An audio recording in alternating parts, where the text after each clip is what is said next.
ओम श्री गणेशाय नमः। ऊर्जाओं का खेल में आप सबका स्वागत है। नमस्कार। आज मैं एक ऐसे हस्त मुद्रा के बारे में चर्चा करने जा रहा हूं जिसको अपना करके आप बड़े से बड़े कामना या छोटे कामनाओं को या बड़े से बड़ी समस्याओं या छोटे समस्याओं को आसानी से आप हल कर सकते हैं। अपने काम, अपने कार्य में, अपने एक्टिविटी में इसे अपना करके, क्योंकि ये 50% आपको हेल्प करता है। 50% आपका कार्य रहेगा, आपका दिमाग रहेगा और 50% ये आपको हेल्प करेगा। ये ब्रह्मांडीय ऊर्जा की तरफ से ये आपको उपादान में दिया जाता है इस मुद्रा का प्रयोग करने से। इस मुद्रा के बारे में सभी लोग जानते होंगे, लेकिन इसके कार्य को, भौतिक कार्य साधना के बारे में जानते होंगे, स्वस्थता के बारे में जानते होंगे, लेकिन इस रहस्य को, इसमें बहुत से रहस्य छुपा हुआ है, जिसमें से एक रहस्य को मैंने इसे उजागर करने के लिए संकल्प किया हूँ आपके पास, और आप इसे अपनाएं ज़रूर, क्योंकि ये मुद्राएं महर्षियों ऋषियों द्वारा अपनाए गए, ये सूफी संतों द्वारा अपनाए गए, ये कबीर और नानक के द्वारा अपनाए गए, इस शिरडी के साईं द्वारा भी अपनाया गया है। मुद्रा है, ये संतों में विचरण करता और गुप्त रूप से रहता था। ये मुद्राएं, ये रात को लोग किया करते थे। अर्धरात्र को आप कर सकते हैं, सूर्योदय के समय आप कर सकते हैं, दोपहर को कर सकते हैं और सूर्यास्त के समय करना क्या है कि सूर्योदय के समय 10 मिनट पहले बैठना है और आधे रात में 10 मिनट पहले, किसी भी संधि में 10 मिनट पहले ही बैठ जाना है। 24 घंटा में चार संधि होती हैं, एक ही संधि में करना है। अगर आप 2 संधि में करना चाहते हैं सुबह शाम तो सर्वोत्तम होगा। और इसको अपनाने से देश देश की समस्याएं निपटती हैं। बॉलीवुड के बड़े बड़े सितारों में ये कार्य कर सकता है। ये पीएम और मंत्रियों के रूप में उनके लाभ को पहुंचा सकता है। विधायक और पार्षद या जो भी कुछ बनना हो उसमें भी हेल्प कर सकता है। अगर आपके भाग्य में न हो, थोड़ा कम हो, तो ये पूर्ति कर सकता है। अगर आप 0 पर हैं और आप पीएम बनना चाहते हैं, विधायक बनना चाहते हैं, थोड़े करेगा, ऐसा नहीं होता है। लेकिन आपको अगर किसी तरह का माइनस है, किसी तरह का रुकावट है आपकी समस्या में, भाग्य में बाधा है, आपके भाग्य हैं लेकिन बाधक हो गया है, बाधक ग्रहों से ग्रसित हो गया है, आपके शरीर में रोग जो है दवा को सुन नहीं रहा, कड़न हो गया है, आपके शरीर में ब्लैकेज हो गया है, नस नाड़ी में गड़बड़ी हो गई है, तो इसके लिए भी ये मुद्राएं हैं। लेकिन इसके पहले कुछ और कार्यक्रम इसमें जोड़ना पड़ता है। अब क्रोधी हैं तो कुछ करना पड़ता है। अगर कोई सहज है, सामान्य है, किसी तरह का निगेटिविटी उसके अंदर में थोड़ा बहुत कम है, या थोड़ा सा शरीर में किसी तरह का गड़बड़ी है, तो ये इस मुद्रा को करने पर ही ये समाप्त हो जाता है। लेकिन अगर 50% शरीर रुग्ण है, बीमारी है, या क्रोधी व्यक्ति है, या ज़्यादा नॉनवेज खाने वाले हैं, उसको नॉनवेज को तो उस टाइम तक तो छोड़ना ही पड़ेगा। लेकिन जो जितने खा चुके हैं तो शरीर में अकड़न होगी, नस और नाड़ियों में किसी तरह का गड़बड़ी होगा, निगेटिविटी होगी, टॉक्सिन होगा, पेट में गड़बड़ी होगा।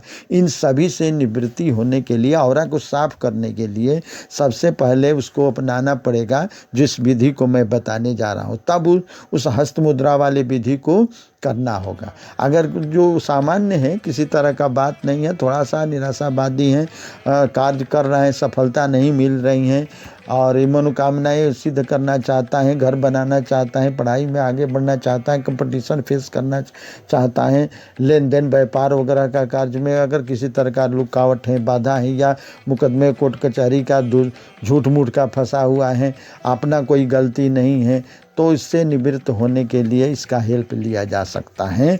आप हेल्प करें, ये आप इसको बनाएं और आपको हेल्प ये करेगा, इसमें संदेह नहीं है। क्योंकि यह मुद्राएं ऐसे ही नहीं है, यह बड़े लोकल जैसा ये काम नहीं करता है, वो अच्छे मुद्राएं हैं। तो इसको अपनाने के पहले मैं बता देता हूँ कि अकड़न हो, अगर नॉनवेज ज़्यादा खाने वाले व्यक्ति हो, नस नाड़ियों में थोड़ा इधर उधर हो, तो उसे 40 दिन पहले नमक के पानी से स्नान करना होगा। कैसे करना है? 1 लीटर पानी आप लीजिए और इसे 1 लीटर पानी में 5 से 10 ग्राम नमक, साधारण हो या सेंधा नमक हो, उसको डालिए। सीधा नमक डालिएगा तो थोड़ा सुपर कार्ज होगा, नहीं तो आप साधारण नमक ही से स्नान कीजिए। 45 दिन कर लीजिए, 5 दिन और बढ़ा लीजिए। और इसको पहले जाना है स्नान करने बाथरूम में, तो पहले इससे अपने आंख बंद करके गिराना है अपने शरीर के ऊपर से। पुरुष हैं तो शरीर के ऊपर से गिराएं, स्त्री हैं तो कंधे के ऊपर से गिराएं। अगर आप गिराना नहीं चाहते हैं तो आप कपड़ा लेकर के, मलमल या सूती का सफ़ेद कपड़ा हो, इससे आप पूरे शरीर को पोंछ लीजिए। पोंछने के बाद से अच्छे ढंग से शुद्ध पानी से आप स्नान कर लीजिए। ऐसे 40 रोज करना है। स्नान करने के बाद आप आइए तो बैठ जाइए सिद्धासन में, रीढ़ की हड्डी सीधी हो, और थोड़ा सा लंबी सांस को खींचना है और धीरे धीरे छोड़ना है। 1-2 सेकंड रोक करके धीरे धीरे छोड़ना है। ऐसे 16 बार आप कर लीजिए। 16 बार करने के बाद से आप अपने कार्य में लग जाइए। और थोड़ा लहसुन, प्याज और नॉन वेज को थोड़ा कम कर दीजिए। नॉन वेज तो खाना ही नहीं है, लहसुन प्याज थोड़ा सा कम कर दीजिए। अगर हो सके तो छोड़ दीजिए, क्योंकि उसके बाद से ही आपको ये उपाय को करना है। अब उसके बाद से सामान्य में रहिए। 40-45 दिन अगर बीत जाएं तब आप हस्त मुद्रा वाला विधि को अपनाएं। अगर कोई सहज है, किसी कोई तरह का 30 से 40%, 20% निगेटिविटी है या थोड़ा सा रोग व्याधि है, तो उसको वो कर सकता है।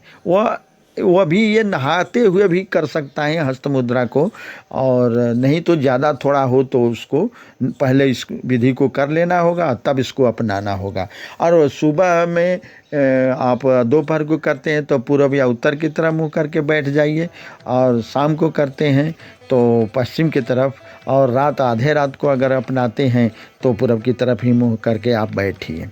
करना क्या है कि आपको ये विधि को अपना लेने के बाद हस्त मुद्रा वाला विधि को मैं बताने जा रहा हूँ, उसको ध्यानपूर्वक आप सुनिए। आपको बैठ जाना है।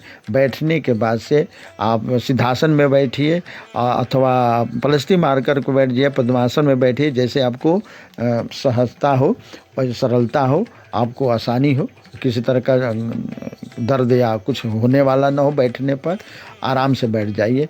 बैठ करके आप अपने दोनों हाथ के इंडेक्स फिंगर और मिडिल फिंगर और लिटिल फिंगर को सीधा करिए, और अपने रिंग फिंगर को हथेली की तरफ मोड़ लीजिए और अंगूठे से इसे दबा लीजिए, इस तर्जनी अंगुली को। और मुद्रा को मैं दिखाया हूँ, उसे आप देख लीजिए। और अपने घुटने पर ऊपर की तरफ से हथेली को करते हुए बैठ जाइए। बैठने के बाद आप 10 बार लंबी सांस खींचें और धीरे धीरे छोड़ें। उसके बाद से आंख बंद रखें।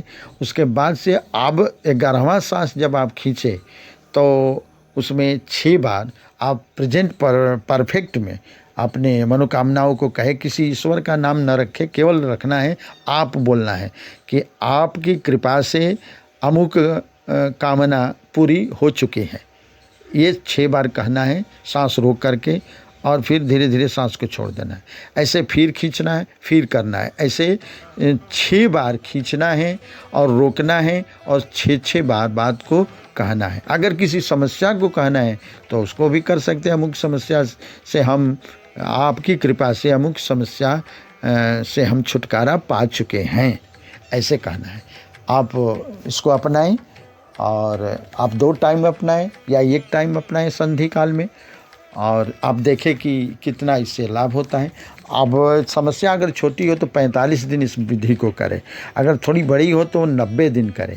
अगर बड़े बड़े कार्य को साधना हो, देश से देश को समझौता संधि कराना हो, या किसी बड़े लोगों से मुलाकात करनी हो, या बड़े कार्य को अपनानी हो, तो 6 माह करिए, 1 साल करिए, 90 दिन करके देखिए। नहीं पूरा होता है तो आगे बढ़ाइए। लेकिन आपको छोटी छोटी समस्याएं जो होती हैं, छोटे छोटे मनोकामना होता है, ये परीक्षा कंपटीशन, ये 45 रोज 90 रोज में पूर्ण होता है। धन्यवाद।